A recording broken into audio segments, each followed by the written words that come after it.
তো তোমরা জেনে রাখো, তোমরা শুনে রাখো, এই আইয়ুহাল্লাযীনা আমানু, যারা তোমরা ঈমান এনেছো, জাআকুম, তোমাদের কাছে যদি আসে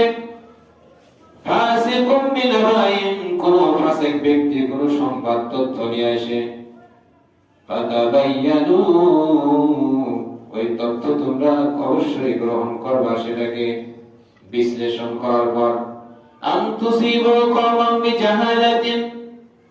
নাইলে কিন্তু তোমরা অজ্ঞতাবশত এমন সম্প্রদায়ের উপরে আক্রমণ চালাবে,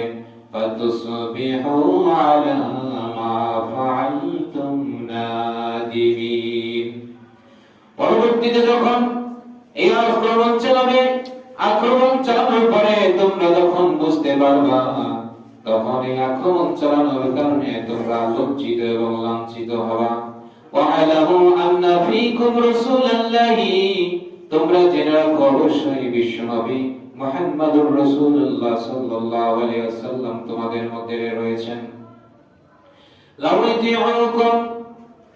তিনি যদি তোমাদের অনুসরণ করেছিলেন, ফি কাসীরিন মিনাল আমরি, অধিকাংশ বিষয়গুলোতে, লা'আনিতুম ওয়ালাকিন্নাল্লাহ,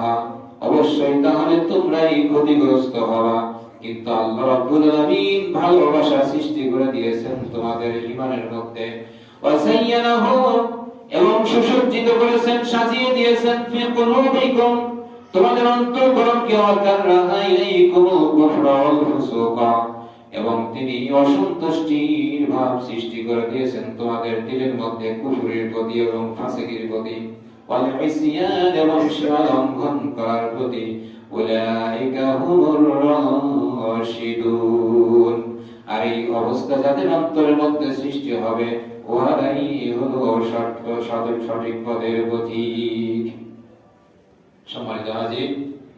6 এবং 7 নম্বর আয়াত সূরা হুজরাত থেকে আমরা তেলাওয়াত করেছি, অনুবাদ শুনলাম। আল্লাহ রাব্বুল আলামিন বলতেছেন, ইয়া আইয়ুহাল্লাযীনা আমানু, হে ঈমানদারেরা, ডাকতেছেন কাদেরকে? ঈমানদারদেরকে। এখানে অন্য কোন জাতি গোষ্ঠীকে ডাকা হয়নি। আমরা যারা আল্লাহর উপর ঈমান এনেছি, আল্লাহকে বিশ্বাস করি, আল্লাহকে রব হিসেবে মেনে নিয়েছি, রাসূলকে নবী হিসেবে মেনে নিয়েছি, আখিরাতকে যারা বিশ্বাস করি, কোরআনকে যারা বিশ্বাস করি, এই সমস্ত ব্যক্তিদেরকে আল্লাহ তাআলা ডাকতেছেন, ইয়া আইয়ুহাল্লাযীনা আমানু, হে ঈমানদারেরা, ইন জাআকুম ফাসিকুম বিনাবাইন, তোমাদের কাছে যদি কোনো ফাসিক ব্যক্তি কোনো তথ্য প্রমাণ নিয়ে আসে, কোনো সংবাদ নিয়ে আসে, তাহলে ফাতাবায়ানু, এই সংবাদ তোমরা ওইভাবেই গ্রহণ করো না।